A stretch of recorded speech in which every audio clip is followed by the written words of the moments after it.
गर्भ संस्कार विशेष कथा। क्या आपने कभी सोचा है कि एक ऐसा योद्धा जिसे पूरी दुनिया अजेय मानती थी, वो युद्ध शुरू होने से ठीक पहले रो पड़ा था। उसके हाथ कांपने लगे थे, उसका धनुष हाथ से छूट गया था और उसने कह दिया था, मैं युद्ध नहीं करूंगा। आखिर ऐसा क्या हुआ था और कैसे भगवान श्री कृष्ण के कुछ शब्दों ने उसके जीवन का अंधकार दूर कर दिया? यदि आप गर्भवती हैं, तो आज की यह कथा आपके लिए और भी विशेष है। गर्भावस्था में शांत, सकारात्मक और प्रेरणादायक आध्यात्मिक विचार सुनना माँ के मन को शांति देने में सहायक हो सकता है। आइए श्रीमद् भगवद गीता के दूसरे अध्याय सांख्य योग की दिव्य कथा सुनते हैं। कुरुक्षेत्र का रणक्षेत्र। सूर्योदय हो चुका था। कुरुक्षेत्र की धरती पर लाखों योद्धा अपने अपने शस्त्र लेकर खड़े थे। हाथियों की चिंगाड़, घोड़ों की टापें, रथों की गर्जना और शंखों की ध्वनि पूरे आकाश में गूंज रही थी। एक ओर धर्म की सेना थी जिसका नेतृत्व पांडव कर रहे थे, दूसरी ओर कौरवों की विशाल सेना थी। युद्ध शुरू होने में अब केवल कुछ ही क्षण शेष थे।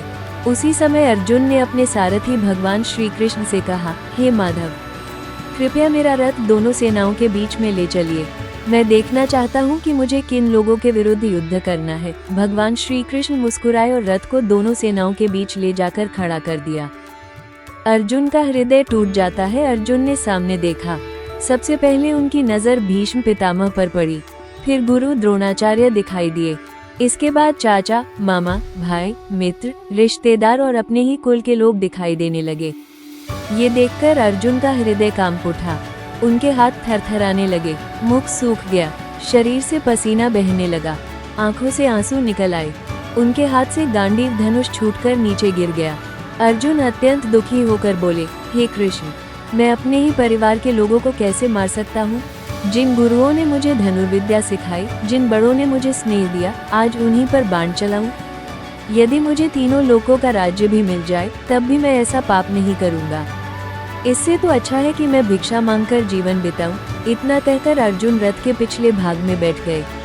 उन्होंने सिर झुका लिया और कहा, हे कृष्ण, मैं युद्ध नहीं करूँगा। भगवान श्री कृष्ण का पहला उपदेश। भगवान श्री कृष्ण ने अर्जुन को देखा। वे जानते थे कि यह केवल युद्ध का डर नहीं था, यह मोह था, भावनाओं का भ्रम था। उन्होंने गंभीर स्वर में कहा, हे अर्जुन, ये कमजोरी तुम्हें कैसे घेर सकती है? यह वीर पुरुषों का मार्ग नहीं है। ये तुम्हें सम्मान नहीं, केवल अपयश देगा। अपने हृदय की दुर्बलता त्यागो और उठो। लेकिन अर्जुन अब भी असमंजस में थे। उन्होंने हाथ जोड़कर कहा, हे प्रभु, मैं भ्रमित हो चुका हूँ। मुझे समझ नहीं आ रहा कि सही क्या है और गलत क्या। अब मैं आपका शिष्य हूँ। कृपया मुझे वो मार्ग बताइए जो मेरे लिए कल्याणकारी हो। यही वो क्षण था जहाँ से भगवान श्री कृष्ण के श्रीमुख से भगवद गीता का दिव्य ज्ञान प्रारंभ हुआ। आत्मा का अमर सत्य। भगवान श्री कृष्ण बोले, हे अर्जुन, तुम उन लोगों के लिए शोक कर रहे हो जो शोक के योग्य नहीं है। ज्ञानी व्यक्ति न जीवित के लिए शोक करता है और न मृत के लिए। उन्होंने आगे कहा, ये शरीर नश्वर है, लेकिन आत्मा कभी नहीं मरती। फिर भगवान श्री कृष्ण ने एक सुंदर उदाहरण दिया। जैसे मनुष्य पुराने वस्त्र त्याग कर नए वस्त्र पहन लेता है, वैसे ही आत्मा पुराने शरीर को छोड़कर नया शरीर धारण करती है। उन्होंने आगे कहा, आत्मा को कोई शस्त्र काट नहीं सकता, अग्नि जला नहीं सकती, जल भिगो नहीं सकता और वायु सुखा नहीं सकती। आत्मा अजर है, अमर है और सनातन है। अर्जुन ध्यानपूर्वक सुन रहे थे। उनके मन का भय धीरे धीरे कम होने लगा। गर्भ संस्कार संदेश। प्रिय माताओं, जब हम जीवन को केवल शरीर तक सीमित मानते हैं, तब हर परिवर्तन हमें भयभीत करता है। लेकिन जब मन में ईश्वर पर विश्वास और सकारात्मक विचार आते हैं, तब चिंता धीरे धीरे कम होने लगती है। गर्भावस्था में शांत और प्रेरणादायक आध्यात्मिक विचार सुनना कई माताओं को मानसिक शांति अनुभव कराने में सहायक हो सकता है। माँ का शांत मन, प्रेम और सकारात्मक वातावरण गर्भस्थ शिशु के लिए भी सुखद वातावरण बना सकता है।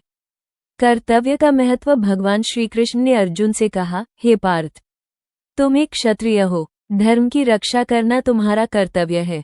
यदि तुम अपने धर्म से पीछे हटोगे तो लोग तुम्हें काय कहेंगे। फिर उन्होंने संसार का अमर संदेश दिया, कर्मण्येवाधिकारस्ते मा फलेषु कदाचन माँ कर्मफल हेतुर्भुर्मा ते संगोऽस्व कर्मणि। भगवान श्री कृष्ण बोले, तुम्हारा अधिकार केवल कर्म करने पर है, फल पर नहीं।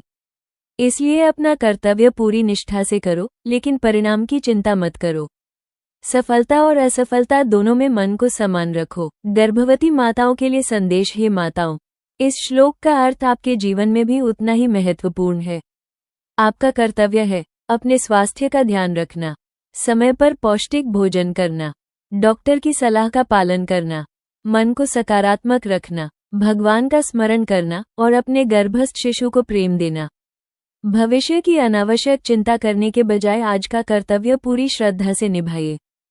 स्थितप्रज्ञ कौन है? अर्जुन ने पूछा। हे केशव, जिसकी बुद्धि स्थिर हो गई हो वो कैसा होता है? भगवान श्री कृष्ण ने उत्तर दिया, जो सुख और दुख दोनों में समान रहता है, जो क्रोध, भय और लोभ से मुक्त रहता है, जो अपनी इंद्रियों को उसी प्रकार नियंत्रित रखता है जैसे कछुआ अपने अंगों को खोल में समेट लेता है, वही स्थितप्रज्ञ कहलाता है।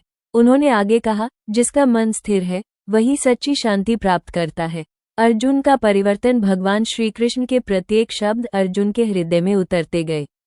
उनका भय समाप्त होने लगा, उनका भ्रम दूर हो गया। उन्हें समझ में आ गया कि यह युद्ध अपने परिवार से नहीं, धर्म और अधर्म के बीच है। उन्होंने अपने आंसू पोंछे, गांडीव धनुष उठाया और भगवान श्री कृष्ण की ओर देखकर दृढ़ विश्वास के साथ खड़े हो गए। संदेश। भगवद गीता का दूसरा अध्याय हमें सिखाता है, जीवन में परिस्थितियां कैसी भी हो, निर्णय भावनाओं में बहकर नहीं, बल्कि सत्य, धर्म और अपने कर्तव्य को समझकर लेना चाहिए। प्रिय माताओं, यदि आपको ये कथा सुनकर शांति मिली हो तो प्रतिदिन कुछ समय भगवान का स्मरण करें, सकारात्मक विचार सुने, अपने चिकित्सक की सलाह का पालन करें और अपने गर्भस्थ शिशु को प्रेम, विश्वास और अच्छे संस्कारों का वातावरण दें। जय श्री कृष्ण। राधे राधे।